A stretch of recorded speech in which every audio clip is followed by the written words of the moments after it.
سود بڑا بھیانک، ان کے پیٹ میں بچھو ہوں گے، جہنم کی آگ ہوگی۔ سود کا دھندا بڑا خطرناک، اللہ کرے میری قوم اس سے بچے۔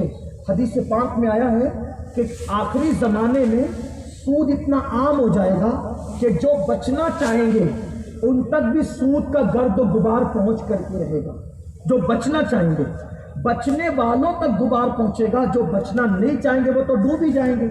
تو حبیب نام کا ایک شخص ہے، بصرہ میں رہتا ہے، سود کا دھندا ہے۔ ایک دن وہ اپنے گھر سے اپنی بیوی کو یہ کہہ کے نکلا کہ میں ابھی اپنا ہفتہ وصول کر کے آتا ہوں، تم میرا انتظار کرو۔ اس کی بیوی نے کہا ٹھیک ہے۔ اب اللہ جس کو راہ دینا چاہتا ہے پھر اس کو کسی مقرر کی، خطیب کی، وائز کی ضرورت بھی نہیں پڑتی۔ جب اللہ کسی کو بلانا چاہتا ہے نا تو پھر اسباب بنتے چلے جاتے ہیں۔ ہاں، اسباب بنتے جاتے ہیں، یاد رکھنا۔ لیکن بس اتنا ہے کہ ہوشیار لوگ اسباب کا فائدہ اٹھا لیتے ہیں، اور جو سن کر بھی ایسے ہی ایک کان سے سن کے نکال دیتے ہیں، پھر ان کا تو کوئی علاج ہی نہیں ہے۔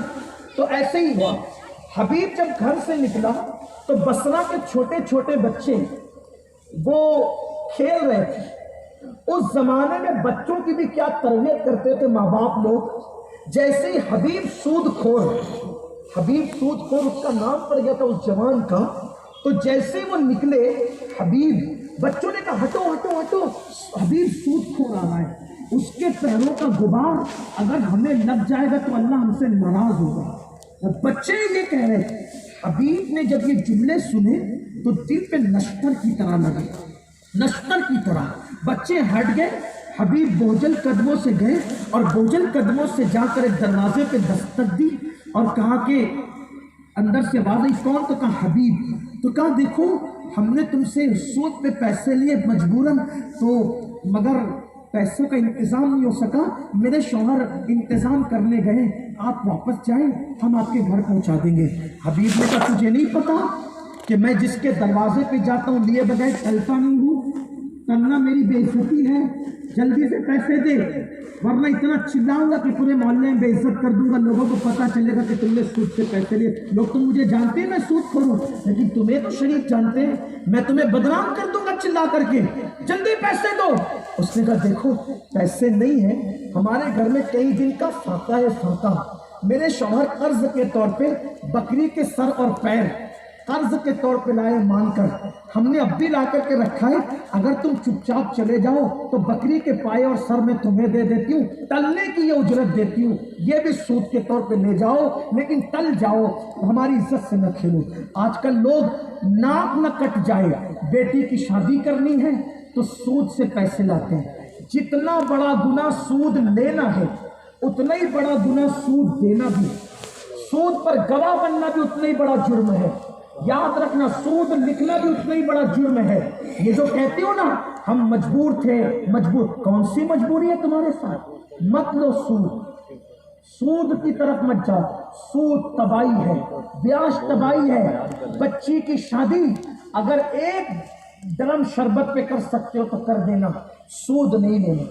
اور یہ جو جہیز کی تم نے عادتیں اور یہ جو لت لگا رکھی ہے نا لوگوں کو، اس کا خاتمہ تمہیں کرنا ہوگا، ورنہ یہی ہوتا رہے گا۔ بچیاں پانی میں ڈوب کے مرتی رہے گی، بچیاں تانوں سے جلتی رہے گی۔ یہ پہل کس کو کرنی ہوگی؟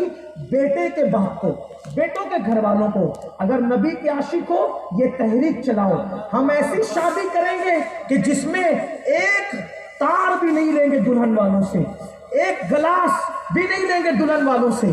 یہ تمہیں فیصلہ کرنا ہوگا۔ اور جوانوں، کسی قوم کا جوان بیدار ہو جاتا ہے تو وہ جوان میں وہ قوم میں انقلاب آتا ہے۔ تم انقلاب پیدا کر سکتے ہو۔ تم اپنے باپ سے کہو کہ اگر تم نے گلاس بھی جہیز میں لیا تو میں شادی نہیں کروں گا۔ آپ یہ بھی تو کر سکتے ہو نا، آپ نہیں کر سکتے، یہ کر سکتے ہو۔ جوان انقلاب پیدا کرتے ہیں۔ کب تک کہ دلہن والوں سے بھیک مانگو گے؟ وہ کتنے مصیبت اور مشقت میں پڑتے ہیں۔ اسی لیے تو کل بیٹیاں ہوتی تھی تو خوشی کرتے تھے جنت آئی۔ آج بیٹی پیدا ہوتی ہے تو 18 سال کے بعد کا وقت یاد کر کے باپ روتا ہے، اس کی شادی کیسے کروں گا، جہیز کا انتظام کیسے کروں گا۔ نہیں نہیں، جہیز لوگے جہیز کے برتن ختم ہو جائیں گے، اور اگر کسی بات کی فکر جہیز میں لے کر دور کر دو گے، اس کے دل سے جو دعا نکلے گی انشاءاللہ قیامت تک اس کی برکتیں رہے گی۔ دعا کا اثر ہمیشہ رہتا ہے، جہیز ہمیشہ نہیں رہتا، اس لیے اپنے آپ کو بدلنا ہوگا۔ اصلاح عقائد و اعمال کی محفل میں آنے والوں، اپنے آپ کو بدلو، تبدیل کرو، انقلاب لاؤ۔ تو عرض یہ کر رہا تھا، حبیب نے وہ بکری کے پائے اور سر لے لیے اور کہا جلدی واپس کرنے کے لیے کہہ دینا، اور جیسے ہی گھر آئے تو بیوی سے کہا لو ہم نے تو سر اور پائے بھی لے کر کے آئے ہیں، اس کو پکاؤ۔ حبیب کی بیوی پکانے لگی۔ اب آپ جانتے ہیں کہ جب بکری کے سر اور پائے پکتے ہیں تو خوشبو بڑی اچھی آتی ہے، بہت دھیمی دھیمی خوشبو آتی ہے، گھر سے خوشبو پھیلنے لگی۔ ایک مرد درویش دروازے پہ دستک دیتا ہے اور کہتا ہے مجھے بھوک لگی ہے۔ کتنی اچھی خوشبو آ رہی حبیب تیرے گھر سے، کتنی اچھی خوشبو آ رہی حبیب تیرے گھر سے، کچھ کھلائے گا؟ سود کھانے والے بے مروت ہو جاتے ہیں، ان کے دل سے مروت ختم ہو جاتی ہے۔ تو حبیب نے کہا او درویش او فقیر، اگر میں نے تجھے یہ سر اور پائے اٹھا کر دے دیے نا تو تو مالدار تو نہیں ہوگا لیکن میں غریب ضرور ہو جاؤں گا۔ کچھ فقیر ایسے ہوتے ہیں جو مانگنے نہیں آتے، دینے آتے ہیں۔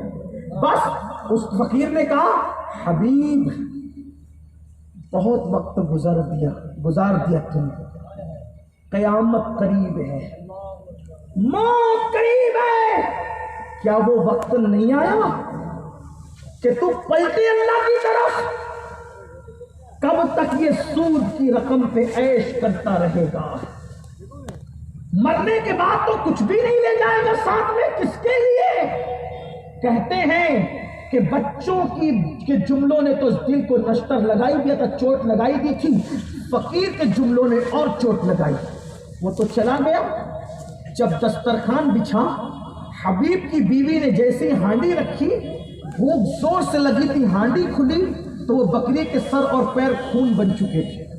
ایک دن میں تیسری چوٹ تھی، حبیب کا دل بدلا، دنیا سے اچاٹ ہوا۔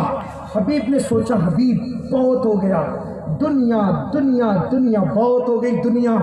حبیب نے سوچا اب میں نے بدلنا ہے، میں نے پلٹنا ہے، زندگی میں انقلاب لانا ہے، میں نے توبہ کرنی ہے۔ کتنا بڑا گناہ تھا سود کھانا، سود لینا کتنا بڑا گناہ تھا، لیکن امنگ جاگی، میں نے توبہ کرنا ہے، میں نے پلٹنا ہے، میں نے بدلنا ہے۔ حبیب اٹھے، اٹھنے کے بعد سوچا جاؤں کہاں، کس کی چوکھٹ پہ جاؤں، کس کے در پہ جاؤں؟ حبیب کو خیال آیا، ارے حبیب تو بصرہ میں رہتا ہے اور تو سوچتا ہے جاؤں کہاں؟ ارے مولا علی کا مرید، مولا علی کا خلیفہ، اپنے وقت کا، علم کا اور تصوف کا اور طریقت کا امام حسن بصری تیرے شہر میں رہتے ہیں، تو اور کہاں جائے گا؟ چل حسن بصری کی خانقاہ میں چلتے ہیں۔ حبیب بوجھل قدموں سے پہلی مرتبہ کسی کی خانقاہ کی طرف جا رہے تھے۔ جب حسن بصری کی خانقاہ میں پہنچے، محفل سجی ہوئی ہے، حسن بصری تقریر کر رہے ہیں، وعظ کر رہے ہیں، نصیحت کر رہے ہیں، اور حضرت حسن بصری کہتے ہیں لوگوں توبہ کر لو، توبہ کا دروازہ کھلا ہے، لوگوں توبہ کر لو، توبہ کا دروازہ کھلا ہے، لوگوں توبہ کر لو، توبہ کا دروازہ کھلا ہے۔ اس اللہ والے کی زبان سے جملے نکلے، اگر آج کی تاریخ میں حبیب سود خور بھی توبہ کرے گا تو میں گارنٹی دیتا ہوں میرا اللہ اس کو معاف کر دے گا، میرا اللہ اس کو معاف کر دے گا۔ حبیب دور کھڑے تھے، قریب آ کے کہا اے بزرگ ایک مرتبہ یہ جملہ اور کہو۔ آپ نے پھر کہا آج اگر حبیب سود خور بھی توبہ کرے گا تو اللہ اس کو معاف کر دے گا۔ پھر اور قریب آ کے کھڑے ہوئے، ایک بار یہ جملہ بزرگ اور کہہ دو۔ وہ کہا آج کی تاریخ میں حبیب سود خور بھی توبہ کرے اللہ اس کو بھی معاف کر دے گا۔ قدم پکڑ کے کہا گواہ رہنا اے اللہ کے ولی، گواہ رہنا حبیب نے توبہ کر لی، حبیب نے اللہ کی بارگاہ میں معافی مانگ لی۔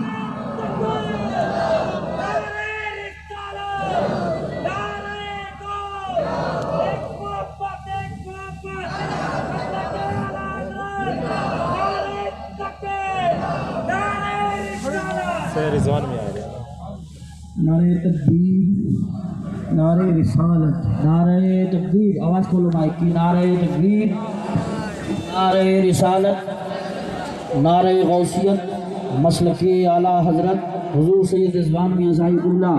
اسٹیج پہ سے کچھ لوگ اتر جائیں، اسٹیج ہل رہا ہے اور بڑے ہوشیاری سے کھڑے ہیں۔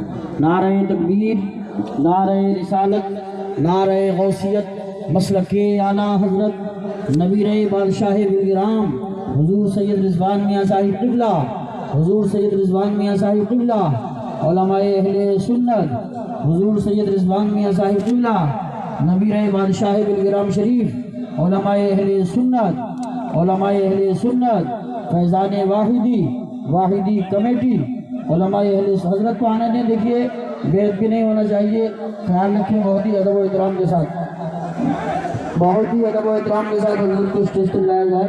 نعرہ تکبیر، نعرہ رسالت، نعرہ غوثیت، مسلک اعلیٰ حضرت، فیضان اعلیٰ حضرت نبیر بادشاہ بالگرام شریف حضور سید رضوان میاں صاحب قبلہ، علماء اہل سنت حضرات تشریف رکھیں۔ جو لوگ پیچھے ہیں بہت ہی ادب و احترام کے ساتھ، اس لیے کہ پروگرام کے اختتام کا وقت ہے، نہایت ہی ادب و احترام کے ساتھ تشریف رکھیں۔